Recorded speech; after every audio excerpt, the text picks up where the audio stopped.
നമസ്കാരം. ഇയർ മണി ആരംഭിക്കുകയാണ്. നമ്മുടെ സമ്പാദ്യം എന്നതിനപ്പുറത്തേക്ക് കൃത്യമായിട്ടുള്ള ഒരു സമ്പാദ്യം ഒരു ജീവിതചര്യ കൂടിയാകണം എന്നാണ് പൊതുവിൽ പറഞ്ഞു വയ്ക്കുക. കാരണം ഒരുപാട് നാളത്തെ ജീവിതത്തിന് ശേഷം അവസാനം എന്ത് നേടി എന്നൊരു ചോദ്യത്തിന് ഒരു ഉത്തരം കൂടി കണ്ടെത്തേണ്ട ഒരു സാഹചര്യം കൂടിയുണ്ട്. അത് സ്വാഭാവികമായിട്ടും കൃത്യമായിട്ടുള്ള ഈ ഒരു അച്ചടക്കത്തോടു കൂടിയുള്ള ഒരു സാമ്പത്തിക ജീവിതമാണ് ആ ഒരു ഉത്തരം മികച്ചതാക്കി നമുക്ക് മാറ്റാൻ കഴിയുക. എന്തായാലും പ്രവാസികളായിട്ടുള്ള ആളുകൾക്കും ഒപ്പം തന്നെ നമുക്ക് സാധാരണക്കാരായിട്ടുള്ള ആളുകൾക്കും അവരുടെ ഏത് രീതിയിൽ ഇത്തരത്തിൽ നമ്മളുടെ ഈ ഒരു സാമ്പത്തിക ജീവിതത്തെക്കുറിച്ച് സാമ്പത്തിക ജീവിതം എത്രമാത്രം മെച്ചപ്പെടുത്തിക്കൊണ്ട് പോകാൻ കഴിയും എന്നതിനെക്കുറിച്ചുള്ള വിശദമായിട്ടുള്ള കാര്യങ്ങൾ ആണ് KV ഷംസുദ്ദീൻ സാർ നമുക്ക് പറഞ്ഞു തരുന്നത്. ബർജിൽ ജിയോജിത് ഫൗണ്ടർ ഡയറക്ടർ കൂടിയാണ് അദ്ദേഹം. ഇന്നും അദ്ദേഹം നമ്മോടൊപ്പം തന്നെയുണ്ട്. സാർ, നമുക്ക് ഈ ഒരു ജീവിതചര്യയുടെ ഭാഗമാകണം ശരിക്കും ഈ സാമ്പത്തിക അച്ചടക്കം എന്ന് പറയുന്നത്. അതിൽ ആ ഒരു വിഷയമാണ് ഇന്ന് കൈകാര്യം ചെയ്യാൻ ഉദ്ദേശിക്കുന്നത്. ഇപ്പോൾ നമ്മൾ ഒരു മനുഷ്യൻ്റെ ജീവിതം എടുത്തു നോക്കിക്കഴിഞ്ഞാൽ 3 കാലഘട്ടമാണുള്ളത്. ആദ്യത്തെ ഒരു 25 വർഷം എന്ന് പറഞ്ഞാൽ അതിലൊരു 3 വർഷം 4 വർഷത്തെ നമ്മുടെ ജീവിതം ഉണ്ടല്ലോ, ശൈശവ ഒരു ബേബി ആ രൂപത്തിലുള്ള അതെ, ആ കാലഘട്ടത്തെ പറ്റി നമ്മൾ ഓർക്കുന്നില്ല. പിന്നീട് നമ്മൾ ഓർത്തു തുടങ്ങുന്നത് ഒരു 4-5 വയസ്സ് മുതലുള്ള കാര്യങ്ങളെല്ലാം നമ്മളുടെ ഓർമ്മയിലുണ്ടാകും. ഇതിലൊരു കാര്യം ശ്രദ്ധിച്ചാൽ, അത് ഓർക്കുന്നില്ല എന്ന് പറഞ്ഞ ആ കാര്യത്തെപ്പറ്റി നമുക്ക് മനസ്സിലാക്കാൻ സാധിക്കുക, നമ്മുടെ വീട്ടിൽ ഇപ്പോൾ നമ്മുടെ ശ്രോതാക്കൾക്ക് എല്ലാം തന്നെ കുഞ്ഞുമക്കളുണ്ടാവും. ഒരു കുട്ടി ജനിച്ചു, ആ കുട്ടി ജനിച്ചു ഇങ്ങനെ ആദ്യം അമ്മയുടെ മുലപ്പാൽ മാറിൽ അമർന്ന് ജീവിക്കുന്ന ഒരു, പിന്നീട് ആ കുട്ടി കമിഴ്ന്ന് കിടക്കുന്നു. കമിഴ്ന്ന് കിടന്നു കഴിഞ്ഞാൽ ആദ്യം ആ കുട്ടിയിലുണ്ടാവുന്ന സ്വയം ഉണ്ടാകുന്ന ഒരു മാറ്റം നമ്മൾ ശ്രദ്ധിച്ചിട്ടുണ്ടെങ്കിൽ അത് വളരെ പ്രാധാന്യപ്പെട്ട വളരെ സുപ്രധാനമായ ഒരു കാര്യമാണ്. ആ കുട്ടി കമിഴ്ന്ന് കിടന്ന സമയത്ത് ബാഹ്യലോകത്തെപ്പറ്റി മനസ്സിലാക്കുകയാണ്. മലർന്ന് കിടന്നിരുന്ന അവസ്ഥയിൽ ആകാശത്തേക്ക് മാത്രം നോക്കി കിടക്കുമ്പോൾ മുകളിലുള്ള ഉപരിതലം മാത്രമേ കാണുന്നുള്ളൂ. അതേസമയത്ത് കമിഴ്ന്ന് കിടന്നു കഴിഞ്ഞാൽ കുറേയും കൂടെ വ്യത്യസ്തമായിട്ടുള്ള ഒരു വിശാലമായിട്ടുള്ള ഉപരിതലം കാണാൻ സാധിക്കുകയാണ്. അപ്പോൾ ഒരു കുട്ടി കളിക്കുന്ന ഒരു ടോയ് മുമ്പിലുണ്ടെങ്കിൽ ആദ്യം വളരെ സൂക്ഷ്മമായിട്ട് നോക്കിക്കൊണ്ടിരിക്കും. ആ നോക്കിക്കൊണ്ടിരുന്നാൽ എന്തുകൊണ്ട് അത് സ്പർശിച്ചുകൂടാ എന്നുള്ള തോന്നൽ വന്നു കഴിഞ്ഞാൽ ആ കുട്ടി കൈയും കാലും പുഷ് ചെയ്തിട്ട് അത് സ്പർശിക്കാൻ ശ്രമിക്കുന്നു.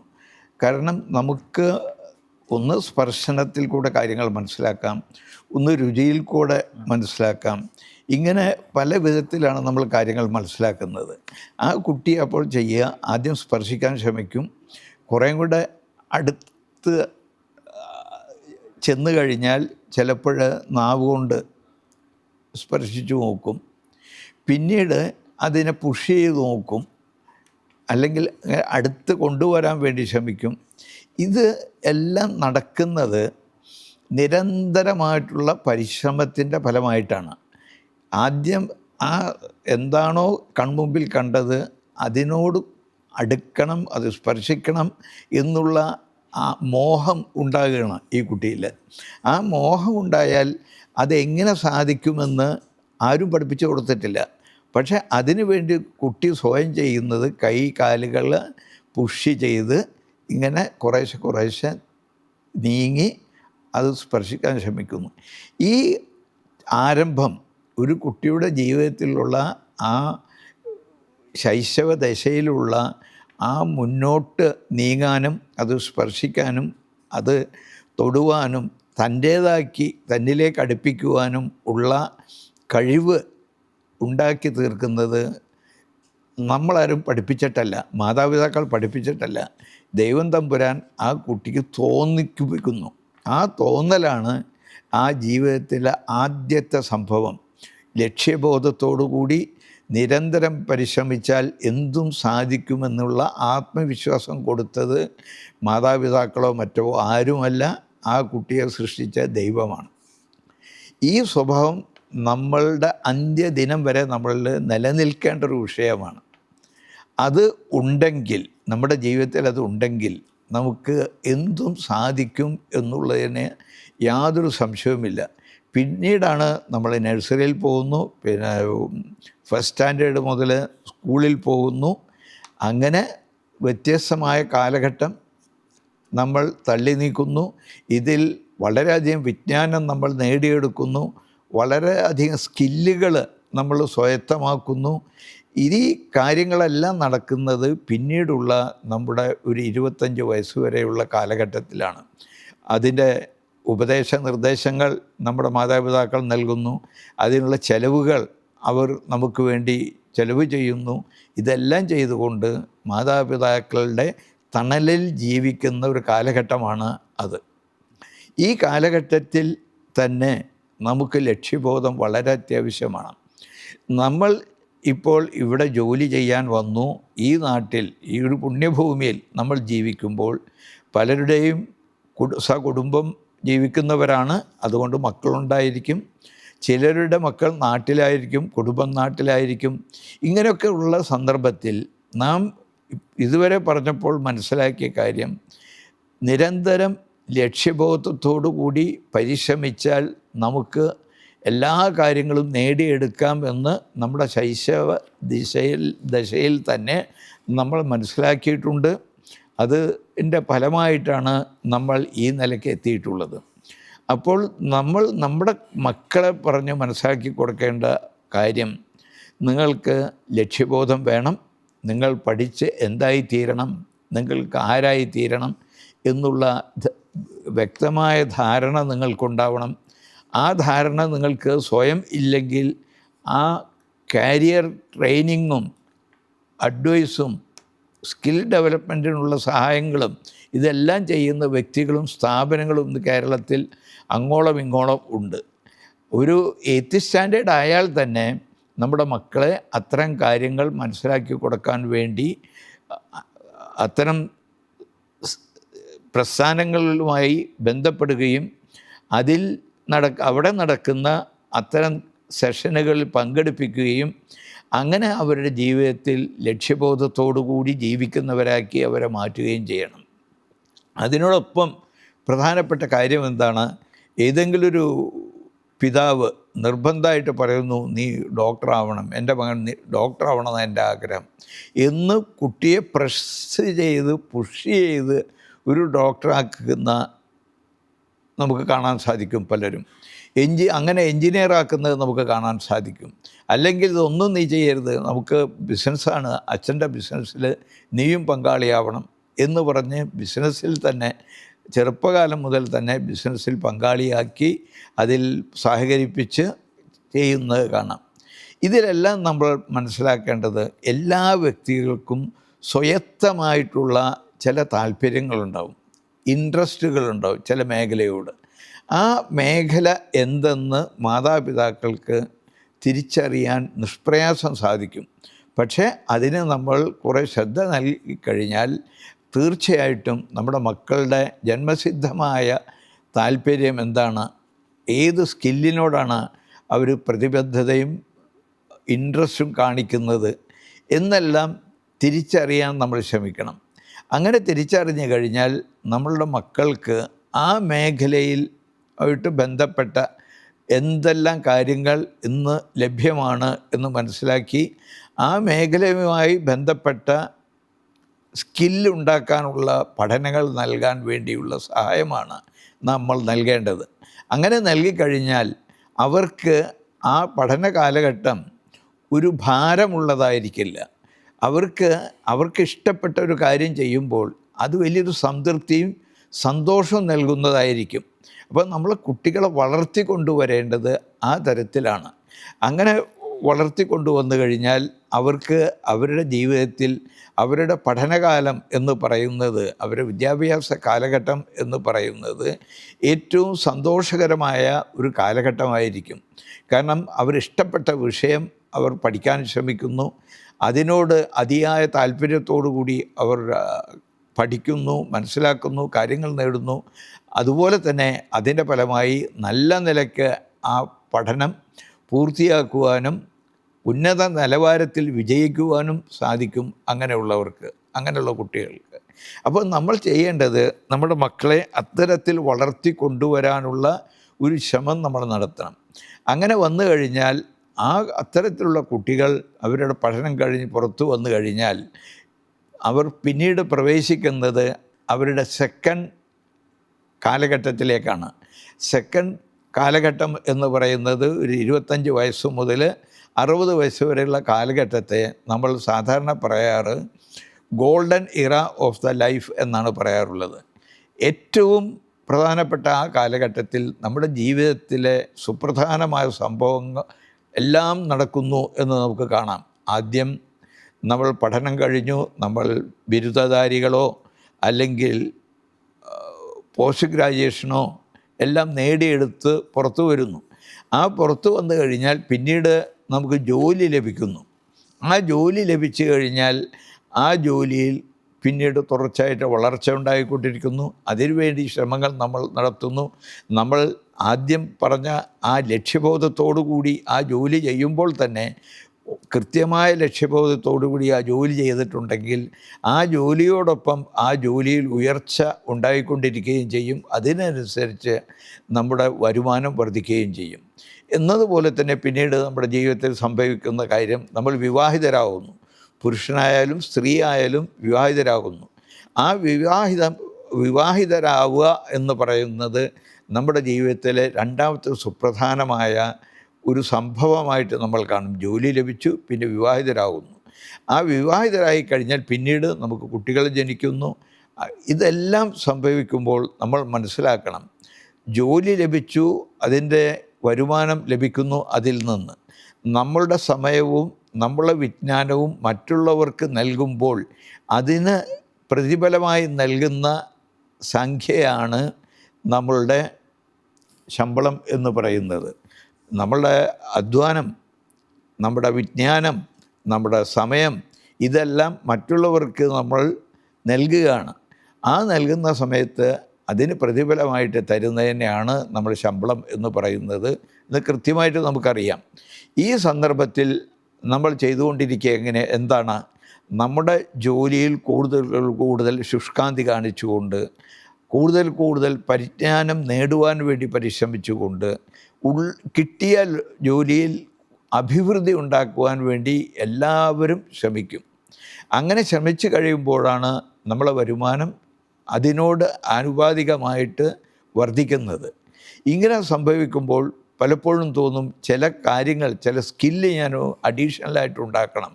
ഈ ചെയ്യുന്ന ജോലിയുമായിട്ട് ബന്ധപ്പെട്ട ചില കാര്യങ്ങൾ, ഇത് നേരത്തെ നമ്മൾ കോളേജിൽ നിന്നും മറ്റും പഠിച്ചിട്ടുള്ള കാര്യങ്ങൾക്ക് ഉപരിയായിട്ട് മറ്റ് ചിലതെല്ലാം നേടിയെടുത്താൽ എനിക്ക് ഇന്ന് ലഭിക്കുന്നതിനേക്കാൾ കൂടുതൽ ശമ്പളം കിട്ടുന്നൊരു സാഹചര്യം ഉണ്ടാകും എന്ന് മനസ്സിലാക്കി കഴിഞ്ഞാൽ അത് നേടിയെടുക്കാൻ ശ്രമിക്കും.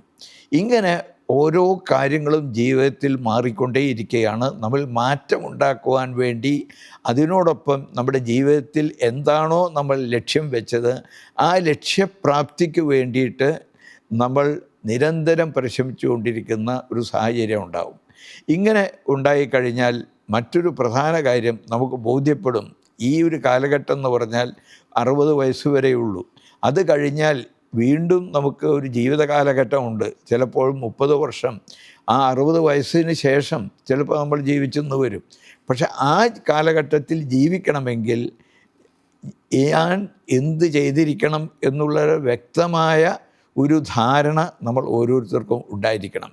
നമ്മൾ ഗൾഫിൽ ജീവിക്കുമ്പോഴും നാട്ടിൽ തിരിച്ചു പോയി കഴിഞ്ഞാൽ ഇവിടെ ജീവിക്കുന്ന നാം ഓരോരുത്തരും എങ്ങനെ ജീവിക്കും എന്നുള്ളതിനുള്ള അന്വേഷണവും അതിനുള്ള ലക്ഷ്യവും നമുക്കുണ്ടാവണം. അത് പലർക്കും ഇല്ല എന്നതാണ് എനിക്ക് കണ്ടെത്താൻ സാധിച്ചിട്ടുള്ളത്. ആൾക്കറിയാം, ആയിരക്കണക്കിന് ക്ലാസ്സുകൾ നടത്തിയ ഒരു വ്യക്തി എന്നുള്ള നിലയ്ക്ക് എല്ലാ ക്ലാസ്സുകളിലും ചോദിക്കാറുള്ളൊരു ചോദ്യം, നിങ്ങൾ ഈ നാട്ടിൽ വന്നത് എന്ത് ലക്ഷ്യത്തോടു കൂടിയാണെന്ന് ചോദിച്ചാൽ എല്ലാവരും പറയും സാമ്പത്തിക അഭിവൃദ്ധി ഉണ്ടാക്കുവാനും നല്ല ജീവിതം ഉണ്ടാക്കുവാനും. പിന്നീട് അവരോട് ചോദിക്കുന്നു, നിങ്ങളിവിടെ വന്നതിന് ശേഷം അത് ഉണ്ടായോ എന്ന് ചോദിച്ചാൽ 99% ആളുകളും ഉണ്ടായി എന്ന് കൈ ഉയർത്തി പറയും. മൂന്നാമതൊരു ചോദ്യം ചോദിക്കുന്നു, നിങ്ങൾ നിർബന്ധപൂർവം നാട്ടിലേക്ക് തിരിച്ചു പോകേണ്ട അവസ്ഥ പലപ്പോഴും ഉണ്ടാകും. ഒന്ന്, നമ്മളുടെ ഒരു 60 വയസ്സൊക്കെ എത്തിയാൽ നമുക്ക് നാട്ടിലേക്ക് തിരിച്ചു പോകാൻ നിർബന്ധമായി തീരാം. പിന്നീട് സംഭവിക്കുന്നത് നമ്മുടെ അനാരോഗ്യപരമായ ചില സാഹചര്യം ഉണ്ടാകാം. അങ്ങനെ ഉണ്ടായിട്ടുണ്ടെങ്കിൽ നമുക്ക് നമ്മുടെ സ്വന്തം നാട്ടിൽ പോയി ജീവിക്കലാണ് വേണ്ട ചികിത്സയും അതെല്ലാം അവിടെയാണ് കുറേ കൂടെ നല്ലത് എന്നൊരു തോന്നൽ നമ്മൾ തിരിച്ചു പോകും. ചിലപ്പോൾ നമ്മുടെ സാന്നിധ്യം നമ്മുടെ കുടുംബത്തിന് അനിവാര്യമായ സാഹചര്യം ഉണ്ടാകാം.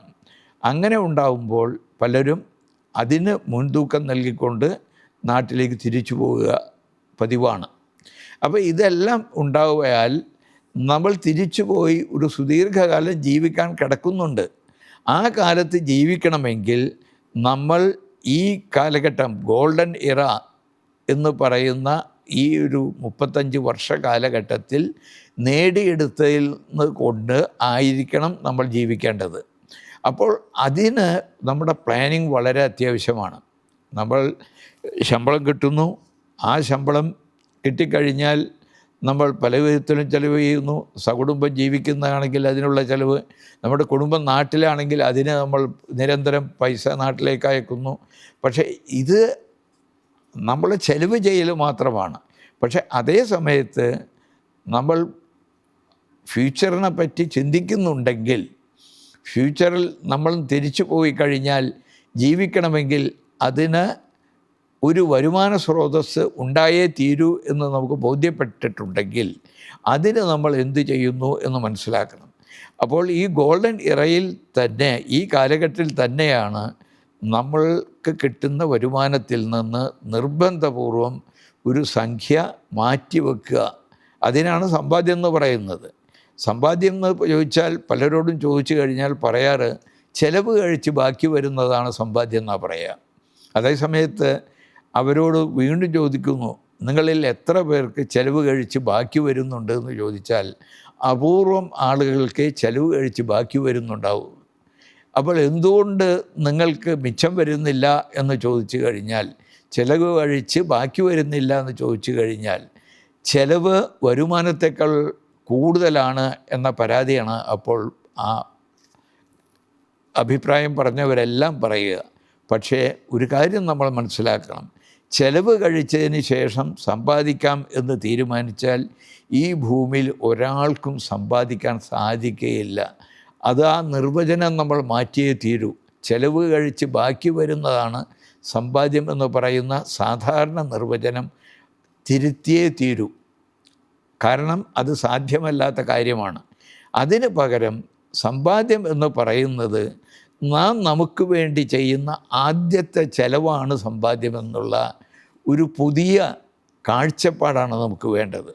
അപ്പോൾ നമ്മൾ എന്ത് ചെയ്യണം? ശമ്പളം കിട്ടിക്കഴിഞ്ഞാൽ ഏറ്റവും ചുരുങ്ങിയത് 20% അല്ലെങ്കിൽ ഒരു 30% മാറ്റിവെക്കുക.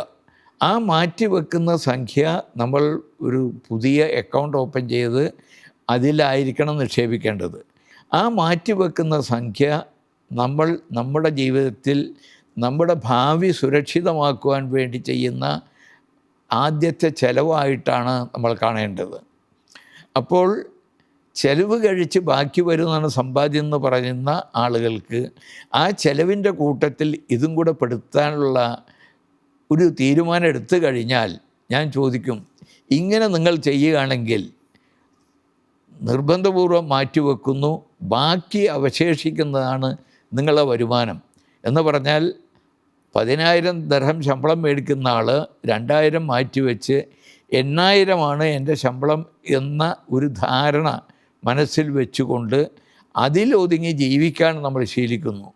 5,000 ശമ്പളമുള്ള ആളാണെങ്കിൽ അതിൽ നിന്ന് 1,000 മാറ്റിവെച്ച് 4,000 കൊണ്ട് ജീവിക്കാൻ ശ്രമിക്കുന്നു. ഇങ്ങനെ ഒരു തീരുമാനം എടുക്കുകയാണെങ്കിൽ കൃത്യമായി മനസ്സിലാക്കിയ തിരിച്ചു പോയാൽ ജീവിക്കണമെങ്കിൽ വരുമാനം വേണം, അതിന് നമ്മൾ സമ്പാദിച്ചേ തീരൂ എന്ന് ബോധ്യപ്പെട്ടു എന്ന് പ്രഖ്യാപിക്കപ്പെട്ട എൻ്റെ പ്രോഗ്രാമിൽ പങ്കെടുക്കുന്നവരോട് പിന്നീട് ചോദിച്ചാൽ ഈ തരത്തിൽ നിങ്ങൾ മാറ്റിവെക്കണം, നിങ്ങൾക്ക് സമ്പാദിക്കാൻ പറ്റുമോ എന്ന് ചോദിച്ചാൽ എല്ലാവരും സമ്മതിക്കും, സാധിക്കും എന്ന്. അങ്ങനെ പറയുന്നവരെ മുഴുവൻ എഴുന്നേറ്റ് നിർത്തി പ്രതിജ്ഞ ചെയ്യിപ്പിക്കാറാണ് പതിവ്. ഈ സന്ദർഭത്തിലും എനിക്ക് ഈ പ്രോഗ്രാം കേൾക്കുന്നവരോട് എനിക്ക് പറയാനുള്ളത്, ഈ സന്ദർഭത്തിൽ നിങ്ങളും പ്രതിജ്ഞ ചെയ്യണം. ഇത്രയും ഈ പ്രോഗ്രാം ശ്രദ്ധിച്ചതിൻ്റെ ഫലമായി എനിക്ക് കിട്ടുന്ന വരുമാനത്തിൽ നിന്ന് 20% മാറ്റിവെക്കുവാൻ ഞാൻ ഈ നിമിഷത്തിൽ പ്രതിജ്ഞ ചെയ്യുന്നു എന്ന് നിങ്ങൾ മനസ്സുകൊണ്ട് പ്രതിജ്ഞ ചെയ്യുക. അങ്ങനെ പ്രതിജ്ഞ ചെയ്തിട്ടുണ്ടെങ്കിൽ നാം ഓരോരുത്തർക്കും കൃത്യമായ സംഖ്യ മാറ്റിവെക്കുവാൻ സാധിക്കും. അങ്ങനെ മാറ്റിവെച്ച് കഴിഞ്ഞാൽ ആദ്യം നമ്മൾ ചെയ്യേണ്ടത്, നമുക്കെല്ലാവർക്കും NRE അക്കൗണ്ട് ഉണ്ടാവും, അതിൽ യാതൊരു സംശയമില്ല. മറ്റൊരു NRE അക്കൗണ്ട് കൂടെ ഓപ്പൺ ചെയ്യണം. ആ ഓപ്പൺ ചെയ്തിട്ടുള്ള സേവിങ്സിന് വേണ്ടിയിട്ട്, നമ്മുടെ ഭാവി സുരക്ഷിതമാക്കുവാൻ വേണ്ടിയിട്ട് മാത്രമാണ് ആ അക്കൗണ്ട്. ആ അക്കൗണ്ടിലേക്കായിരിക്കണം നമ്മൾ ഈ പുതുതായി തുടങ്ങിയ NRE അക്കൗണ്ടിലേക്ക് ഓരോ മാസവും സേവ് ചെയ്യുന്ന സംഖ്യ അയക്കണം. പിന്നീട് മറ്റൊരു സംഭവം കൂടെ നമ്മുടെ ഈ ഗോൾഡൻ ഇറയിൽ നടത്തേണ്ടതുണ്ട്. നമ്മളുടെ കയ്യിൽ എത്ര പൈസയുണ്ടോ ആ പൈസ നമ്മൾ നിക്ഷേപമാക്കി മാറ്റണം. നിക്ഷേപമാക്കി മാറ്റുക എന്നുകൊണ്ട് നമ്മൾ ഉദ്ദേശിക്കുന്നത്, നമ്മളുടെ സമ്പാദ്യമായിട്ടുള്ള സംഖ്യ നമുക്ക് വേണ്ടി രാവും പകലും പ്രവർത്തിച്ചു കൊണ്ടേയിരിക്കണം. എന്നിട്ട് അത് വികസിപ്പിച്ചു കൊണ്ടേയിരിക്കണം. അത് ചെയ്യണമെങ്കിൽ നമ്മൾ മാറ്റിവെച്ച സംഖ്യ ഇൻവെസ്റ്റ്മെൻറ്റ് ചെയ്തേ തീരൂ. ബാങ്കിൽ വെറുതെ വെച്ചതുകൊണ്ടോ അല്ലെങ്കിൽ ബാങ്കിൽ ഒരു ഫിക്സഡ് ഡെപ്പോസിറ്റ് ചെയ്തത് കൊണ്ടോ ഒന്നും തന്നെ നിങ്ങളെ പണം നിങ്ങൾക്ക് വേണ്ടതുപോലെ നിങ്ങൾക്ക് വേണ്ടി പ്രവർത്തിക്കാൻ പോകുന്നില്ല എന്ന് നമ്മൾ മനസ്സിലാക്കണം. ബാങ്കിൽ FD ഇട്ടിട്ടുണ്ടെങ്കിൽ 7% പലിശ ലഭിക്കുന്നവരാണ്. അത് ചിലർ ഉപയോഗിക്കുന്നു, ചിലർ ഉപയോഗിക്കുന്നില്ല. എന്നാൽ തന്നെ നമ്മുടെ നാട്ടിലെ ഇൻഫ്ലേഷൻ നമുക്ക് വ്യക്തമായിട്ടറിയാം. സമ്പാദ്യത്തിൻ്റെ ശത്രുവാണ് ഇൻഫ്ലേഷൻ എന്ന് നമുക്കെല്ലാവർക്കും അറിയാവുന്ന കാര്യമാണ്. കാരണം പണപ്പെരുപ്പത്തിനെ അതിജീവിക്കുന്ന റിട്ടേൺ നമ്മുടെ ഇൻവെസ്റ്റ്മെൻറ്റിൽ നിന്ന് കിട്ടണം. അതില്ലെങ്കിൽ നമ്മൾ പണം സമാഹരിച്ചിട്ടും അത് ബാങ്കിൽ ഡെപ്പോസിറ്റ് ചെയ്തിട്ടും മാത്രം പ്രയോജനം കിട്ടുന്നില്ല എന്ന് നമുക്കെല്ലാവർക്കും അറിയാം. അത് മനസ്സിലാക്കണമെങ്കിൽ നമ്മൾ 3 വർഷം മുമ്പ് നാട്ടിൽ പോയപ്പോൾ 1 മാസം നാട്ടിൽ നിൽക്കാൻ എത്ര ചിലവ് ചെയ്തു, 2 വർഷം മുമ്പ് പോയപ്പോൾ 1 മാസം നിൽക്കാൻ വേണ്ടി എത്ര ചിലവ് ചെയ്തു എന്ന് പരിശോധിച്ചാൽ 3 വർഷം മുമ്പ് പോയപ്പോൾ ചിലവാക്കിയതിനേക്കാൾ എത്രയോ കൂടുതൽ 2 വർഷം മുമ്പ് പോയപ്പോൾ വേണ്ടി വന്നു.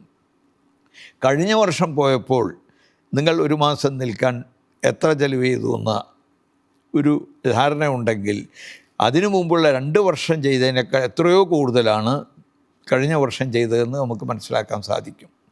ഇതിൽ നിന്ന് നമ്മൾ മനസ്സിലാക്കേണ്ടത്, പണം ഫിക്സഡ് ഡെപ്പോസിറ്റിൽ വെച്ചതുകൊണ്ട് മാത്രം നമ്മളുടെ പണപ്പെരുക്കത്തെ തോൽപ്പിക്കാൻ സാധിക്കില്ല.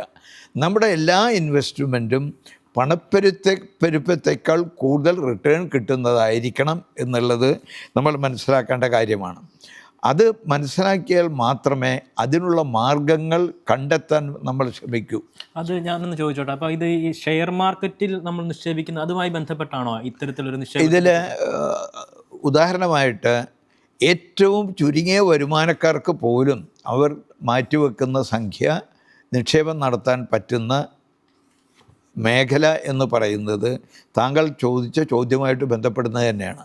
1 ഓഹരി കമ്പോളം, 2 മ്യൂച്വൽ ഫണ്ട്. മ്യൂച്വൽ ഫണ്ടും ഓഹരി കമ്പോളവുമായിട്ട് ബന്ധപ്പെട്ടാണ്. മ്യൂച്വൽ ഫണ്ട് എന്ന് പറയുന്നത് അസറ്റ് മാനേജ്മെൻറ്റ് കമ്പനികൾ പൊതുജനങ്ങളിൽ നിന്ന് പണം സമാഹരിച്ച് ആ സമാഹരിക്കപ്പെട്ട പണം അവർ മുൻകൂട്ടി തീരുമാനിച്ചതുപോലെ പ്രഖ്യാപിച്ചതുപോലെ വിവിധ ഓഹരികളിലും കടപത്രങ്ങളിലും അതുപോലെ കമ്മോഡിറ്റിയിലും അതുപോലെ മറ്റു പല തരത്തിലുള്ള മേഖലയിലും ഇൻവെസ്റ്റ് ചെയ്യുക. ആ ഇൻവെസ്റ്റ് ചെയ്തതിൽ നിന്ന് കിട്ടുന്ന റിട്ടേൺ ഗ്രോത്തായിട്ടോ ഡിവിഡൻ്റായിട്ടോ നിക്ഷേപകർക്ക് തിരിച്ച് നൽകുക എന്നുള്ള സംവിധാനത്തെയാണ് മ്യൂച്വൽ ഫണ്ട് എന്ന് പറയുന്നത്. ഓഹരി എന്ന് പറയുമ്പോൾ നിങ്ങൾ ഉദാഹരണമായിട്ട് ഇന്ത്യയിലെ ഏറ്റവും വലിയ ബാങ്കാണ് HDFC ബാങ്ക്, അല്ലെങ്കിൽ റിലയൻസ് ഇൻഡസ്ട്രീസ്, അല്ലെങ്കിൽ TCS, ഇങ്ങനെയുള്ള കമ്പനികൾ ഇന്ത്യയിലെ ടോപ്പ് മോസ്റ്റ് കമ്പനികൾ 3 പേരാണ് ഞാൻ പറഞ്ഞത്, അല്ലെങ്കിൽ ഭാരതി എയർടെൽ, ഇതൊക്കെ ബെസ്റ്റ് കമ്പനികളാണ്. ഈ കമ്പനികളെല്ലാം നമ്മൾ നോക്കിക്കഴിഞ്ഞാൽ അതിന് അവിശ്വസനീയമായ വളർച്ച ഉണ്ടായിക്കൊണ്ടിരിക്കുകയാണ്. അതേപോലുള്ള കമ്പനികളെയാണ് മ്യൂച്വൽ ഫണ്ട് നമ്മൾ കൊടുക്കുന്ന പണം നിക്ഷേപം നടത്തുന്നത്. അപ്പോൾ ആ നിക്ഷേപം ഇത്തരം കമ്പനികളുടെ ഓഹരികൾ നമ്മുടെ ഈ മ്യൂച്വൽ ഫണ്ട് വാങ്ങിച്ചു വെച്ചതുകൊണ്ട് അത് വളർന്നുകൊണ്ടേയിരിക്കും. ആ വളർച്ചയാണ് നമ്മുടെ നേട്ടം. അതിൽ 2 തരത്തിലാണ് ആളുകൾ ഇൻവെസ്റ്റ് ചെയ്യുക. ഒന്ന്, ഇപ്പോൾ ഇതെല്ലാം കേട്ട് മനസ്സിലാക്കിയ ഒരാൾ ഉടനെ ചിന്തിക്കും, ഞാൻ എന്തിനാ ബാങ്കിൽ ഡെപ്പോസിറ്റ് ചെയ്ത് വെച്ചിരിക്കുന്നത്, അതിന് പകരം അത് ഇത്തരത്തിലുള്ള മ്യൂച്വൽ ഫണ്ടിൽ ഇൻവെസ്റ്റ് ചെയ്യുകയാണെങ്കിൽ വളരെ ഉയർന്ന റിട്ടേൺ കിട്ടുന്നു എന്ന് പലപ്പോഴും കണ്ടിട്ടുണ്ട്. 20% കൂടുതൽ 22-23% എല്ലാം കിട്ടുന്ന പല മ്യൂച്വൽ ഫണ്ടുകളുമുണ്ട്. അപ്പോൾ ഒരാളത് തീരുമാനിച്ചു കഴിഞ്ഞാൽ അയാൾ നോക്കുക, ഇതിൽ ഇന്ന് ഇന്ത്യയിൽ ലഭ്യമായ മ്യൂച്വൽ ഫണ്ടുകളിൽ ഏറ്റവും കൂടുതൽ റിട്ടേൺ കിട്ടുന്ന ഏതാണെന്ന് അയാൾ പരിശോധിച്ച് അതിലാണ് നിക്ഷേപം നടത്തുക. അപ്പോൾ ബാങ്കിൽ കിട്ടുന്നതിൻ്റെ എത്രയോ ഇരട്ടിയാണ്, 3 ഇരട്ടിയോളമാണ് ചിലപ്പോൾ കിട്ടുന്നത്. അപ്പോൾ നമുക്ക് മനസ്സിലാക്കാൻ സാധിക്കും, നാട്ടിലുള്ള ഇൻഫ്ലേഷനേക്കാൾ വളരെ ഉയർന്ന റിട്ടേൺ നമുക്ക് കിട്ടുന്ന സാഹചര്യം ഇന്ന് ഇന്ത്യയിൽ ലഭ്യമാണ് എന്ന് മനസ്സിലാക്കാൻ സാധിക്കും. അതിൽ ചില റിസ്ക് ഫാക്ടർ കൂടി ഉണ്ടല്ലോ. റിസ്ക് ഫാക്ടർ ലോകത്തിലുള്ള എല്ലാ കാര്യത്തിലും റിസ്ക് ഉണ്ട്. അല്ല, നമ്മൾ സ്വാഭാവികമായിട്ടും ചിന്തിക്കുകയാണെങ്കിൽ ബാങ്കിൽ നിക്ഷേപിക്കുന്ന സമയത്ത് ഒരു നിശ്ചിതമായിട്ടുള്ള ഒരു പലിശ അതിന് കൃത്യമായിട്ട് ലഭിക്കുന്ന ഒരു സാഹചര്യം ഉണ്ടാവും. പക്ഷേ മ്യൂച്വൽ ഫണ്ടിൽ ഇടുമ്പോൾ അതിന്റെ ഈ ലാഭനഷ്ട കണക്കുകൾ വിപണിയിലെ സാഹചര്യങ്ങളുമായിട്ട് നിൽക്കുന്ന ഒരു സാഹചര്യം കൂടി ഉണ്ട്. അപ്പോൾ ആ റിസ്ക് എടുക്കാൻ കൂടി തയ്യാറാവണം. ഇപ്പോൾ ബാങ്ക് ഡെപ്പോസിറ്റ് ചെയ്താൽ റിസ്ക് കുറവാണെന്ന് ആളുകൾ ധരിക്കും. അതേസമയത്ത് ഒരു ബാങ്ക് പൊളിഞ്ഞു പോകുന്നു വിചാരിക്കുക, 5 കോടി റുപ്യ നിക്ഷേപം നടത്തിയിട്ടുള്ള ആൾക്ക് ഇന്നത്തെ നിയമപ്രകാരം റിസർവ് ബാങ്ക് നിങ്ങൾക്ക് വാഗ്ദാനം ചെയ്ത് 5 ലക്ഷം റുപ്യയാണ്. അപ്പോൾ അവിടെയും റിസ്ക് ഉണ്ട് എന്നുള്ളത് നമ്മൾ മനസ്സിലാക്കണം. ഓഹരി കമ്പോളത്തിലും റിസ്ക് ഉണ്ട് എന്ന് യാതൊരു സംശയവുമില്ല. ഇതിനു മുമ്പ് ഞാനൊരു 30 വർഷത്തെ ഓഹരി കമ്പോളത്തിൻ്റെ ഉയർച്ചയും താഴ്ചയും വെച്ച് കണ്ടിരുന്നു. ഓരോ ഉയർച്ച താഴ്ച വിവിധ കാരണങ്ങൾ കൊണ്ട് ഈ 30 വർഷത്തിലേക്ക് പലപ്പോഴും ഉണ്ടായി. ആ താഴ്ച കഴിഞ്ഞാൽ പിന്നീട് വലിയൊരു ഉയർച്ച നമ്മൾ കണ്ടിട്ടുണ്ട്. അത് ഓരോ സന്ദർഭത്തിലും ഉണ്ടായിട്ടുണ്ട്. അതുകൊണ്ടാണ് 1979 സെൻസെക്സ് ആരംഭിക്കുന്ന സമയത്ത് വെറും 100 ഇൻഡെക്സ് ഉണ്ടായിരുന്നത് ഇപ്പോൾ 84,000 ആയിട്ടുള്ളത് 840 ഇരട്ടിയായിരിക്കുന്നു എന്ന് നമുക്ക് കാണാൻ സാധിക്കും. അതിനിടയ്ക്ക് പല സന്ദർഭങ്ങളിലും മാർക്കറ്റ് താഴ്ന്നു, പിന്നെ മുകളിലേക്ക് പോയി, വീണ്ടും താഴ്ന്നു. അപ്പോൾ അതിനു മുമ്പുണ്ടായിരുന്നതിനേക്കാൾ കൂടുതൽ മുകളിലേക്ക് പോയി. അതുകൊണ്ടാണ് 84,000 എത്തിയത്. നമ്മൾ 86,000 പോലും കണ്ടിരുന്നതാണ്. അപ്പോൾ നമുക്ക് മനസ്സിലാക്കേണ്ടത്, ഈ റിസ്ക് SIP ആയിട്ട് ഇൻവെസ്റ്റ് ചെയ്യുകയാണെങ്കിൽ, ഒരാൾ സിസ്റ്റമാറ്റിക് ഇൻവെസ്റ്റ്മെൻറ്റ് ആയിട്ട് ചെയ്യുകയാണെങ്കിൽ, നമുക്കറിയാം കോമ്പൗണ്ടിങ് എന്ന് പറയുന്ന സംഭവം ലോകത്തിലൊരു അത്ഭുതമാണ്.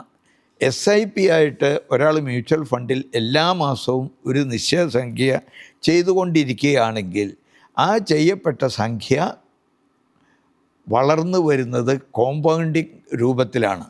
ഇപ്പോൾ ഒരു 10 വർഷം ഒരാൾ ഇൻവെസ്റ്റ് ചെയ്തു, 15% റിട്ടേൺ കിട്ടുകയാണെങ്കിൽ ഏകദേശം അത് 10 വർഷം കൊണ്ട് ഇരട്ടിയായി തീരുന്നു. അതേസമയത്ത് 20 വർഷം ചെയ്താൽ അയാൾക്ക് ഞാൻ ഈ പറഞ്ഞ റേറ്റിൽ വീണ്ടും അതിന് കിട്ടുകയാണെങ്കിൽ 20 വർഷം കഴിഞ്ഞപ്പോൾ കിട്ടുന്നത് 10 വർഷം ചെയ്തപ്പോൾ ഉണ്ടായതിൻ്റെ ഇരട്ടി സംഖ്യ ചെയ്തു, ഇരട്ടി കാലഘട്ടവും ചെയ്തു. പക്ഷേ 10 വർഷം ചെയ്തതിൻ്റെ 4 ഇരട്ടിയാണ് കിട്ടുന്നതെന്ന് നമുക്ക് കാണാൻ പറ്റും. അതാണ് ഈ SIP ചെയ്യുമ്പോൾ നമ്മൾ ഏറ്റവും വലിയ റിസ്ക് എന്ന് പറയുന്നത് എലിമിനേറ്റ് ചെയ്യാനാണ് ശ്രമിക്കുന്നത്. അപ്പോൾ ഇങ്ങനെ ചെയ്തുകൊണ്ടിരുന്നാൽ നമുക്ക് തിരിച്ചു പോയി കഴിഞ്ഞാൽ നമ്മൾ വിവിധ മാർഗങ്ങളിൽ നടത്തിയ ഇൻവെസ്റ്റ്മെൻറ്റ് നമുക്ക് വരുമാന സ്രോതസ്സായി മാറും. അതിന് തിരിച്ചു പോയി കഴിഞ്ഞാൽ അതിൽ നിന്ന് SWP സിസ്റ്റമാറ്റിക് വിഡ്രോവൽ പ്ലാൻ, അതാണ് SWP. സിസ്റ്റമാറ്റിക് ഇൻവെസ്റ്റ്മെൻറ്റ് പ്ലാനിൻ്റെ ഓപ്പോസിറ്റാണ് SWP. നാട്ടിൽ ചെന്ന് കഴിഞ്ഞാൽ നമുക്ക് ജീവിക്കാൻ വേണ്ട വരുമാനം നമ്മളുടെ കയ്യിലുള്ള സംഖ്യയിൽ നിന്ന് പ്രതിമാസം എടുത്ത് ജീവിക്കാൻ സാധിക്കും. അങ്ങനെ എല്ലാവർക്കും നല്ലൊരു ജീവിതം ഉണ്ടാവട്ടെ എന്ന് ആശംസിച്ചുകൊണ്ട് നമ്മുടെ പ്രോഗ്രാമിൻ്റെ സമയം ഇവിടെ തീർച്ചയായും സമയം അവസാനിക്കാറായിരിക്കുകയാണ്. മാർക്കറ്റിന്റെ സ്ഥിതി ഇന്നത്തെ ഒരു അവസ്ഥ കൂടി ഒന്ന് പറഞ്ഞു നോക്കാം. അത് ക്ലോസ് ചെയ്തതാണ് 84,000 ആണ് പോസ്റ്റ് നമുക്ക് കാണാൻ 83,459 ക്ലോസ് ചെയ്തത്. 519 പോയിൻ്റ് താഴ്ചയാണ്. ഇനി അടുത്ത ദിവസങ്ങളിൽ എന്തായിരിക്കുമെന്ന് ഇപ്പോൾ പ്രവചിക്കാൻ സാധിക്കാത്ത ഒരവസ്ഥയാണുള്ളത്. നമ്മുടെ വിവിധ നമ്പറുകൾ സ്ക്രീനിൽ കാണിക്കും. ഇന്നിപ്പോൾ പറഞ്ഞ പ്രധാനപ്പെട്ട 2-3 കാര്യങ്ങൾ അത് ആ സ്ക്രീനിൽ നമ്മൾ നമ്പർ കാണുന്നുണ്ട്. 0556467801 ഈ നമ്പറിൽ വിളിച്ച സാറിനെ നേരിട്ട് തന്നെ സാറുമായി സംസാരിക്കാൻ കഴിയുന്നതാണ്. ഒപ്പം തന്നെ ദുബായിലെയും അബുദാബിയിലെയും ഷാർജയിലെയും നമ്പറുകൾ പ്രത്യേകമായി നൽകിയിട്ടുണ്ട്. ഒപ്പം തന്നെ kvshams@gmail.com എന്ന വെബ്സൈറ്റ് അഡ്രസ്സ് കൂടി നമുക്ക് അതിന് ചേർത്ത് നൽകിയിട്ടുണ്ട്. അതിലും കാര്യങ്ങൾ തിരക്കാവുന്നതാണ്. സാറിനോട് നേരിട്ട് സംസാരിക്കാൻ ഏറ്റവും മുകളിൽ കാണിച്ചിരിക്കുന്ന നമ്പറിൽ തന്നെ ബന്ധപ്പെടാം. സാറ് ഇത്തരം കാര്യങ്ങളിൽ കൃത്യമായിട്ടുള്ള കാര്യങ്ങൾ നേരിട്ട് തന്നെ പറഞ്ഞ് മനസ്സിലാക്കാൻ തരും. എന്തായാലും ഇന്ന് നമുക്ക് നൽകിയിട്ടുള്ള പ്രധാനപ്പെട്ട കാര്യങ്ങളിൽ ഈ 3 തരത്തിലുള്ള ജീവിത ദശകൾ അവിടെ ആദ്യം മുതൽ തന്നെ ചുട്ടയിലെ ശീലം ചുടല വരെ എന്ന് നമ്മൾ പറഞ്ഞു വെക്കുന്നത് പോലെ തന്നെ ആ തുടക്കം മുതൽ തന്നെ നമ്മൾ ഏതെല്ലാം വിധത്തിൽ ഈ ഒരു സിസ്റ്റമാറ്റിക്കായി നമ്മുടെ ഈ സാമ്പത്തിക അച്ചടക്കം കൊണ്ടുപോകേണ്ടതുണ്ട് എന്നതിനെക്കുറിച്ച് പറഞ്ഞു. അതോടൊപ്പം തന്നെ നിലവിലുള്ള ചില കാഴ്ചപ്പാടുകൾ പൊളിച്ചെഴുതേണ്ട സാഹചര്യം കൂടി ഉണ്ട് എന്ന് സാറ് പറഞ്ഞു വയ്ക്കുന്നുണ്ടായിരുന്നു. അത് ഈ ഓരോ സ്കിൽ അനുസരിച്ച് വിദ്യാഭ്യാസം നൽകുക, അതനുസരിച്ച് കൂടുതൽ കാര്യങ്ങളിലേക്ക് അപ്പോൾ ഏണിങ്ങിലേക്കും വരാൻ സാധിക്കും. ഒപ്പം സമ്പാദ്യം എന്നതിനെക്കുറിച്ച് നിലവിൽ ഉള്ള ചില കാഴ്ചപ്പാടുകൾ അത് ആ നിലയ്ക്കല്ല വേണ്ടത്. ഭാവിയിലേക്ക് എനിക്ക് വേണ്ടി ചിലവാക്കേണ്ട തുക എന്താണ് എന്നതാണ് പുതുതായി സാറ് നമുക്ക് നൽകുന്ന ഒരു പാഠം എന്ന് പറയുന്നത്. എന്തായാലും KV ഷംസുദ്ദീൻ സാറാണ് നമുക്ക് ഈ സമയം വരെ ബർജിൽ ജിയോജിത്തിൻ്റെ ഫൗണ്ടർ ഡയറക്ടർ കൂടിയാണ് അദ്ദേഹം. ഈ സമയം വരെ നമ്മോടൊപ്പം ഈ സാമ്പത്തിക അച്ചടക്കത്തെക്കുറിച്ച് നമുക്ക് കൃത്യമായിട്ടുള്ള നിർദ്ദേശങ്ങൾ നൽകിയതും സാറാണ്. വളരെ നന്ദി. ഇനിയിപ്പോൾ കൂടുതൽ കാര്യങ്ങളുമായി നമുക്ക് അടുത്ത എപ്പിസോഡിൽ കണ്ടെത്താം.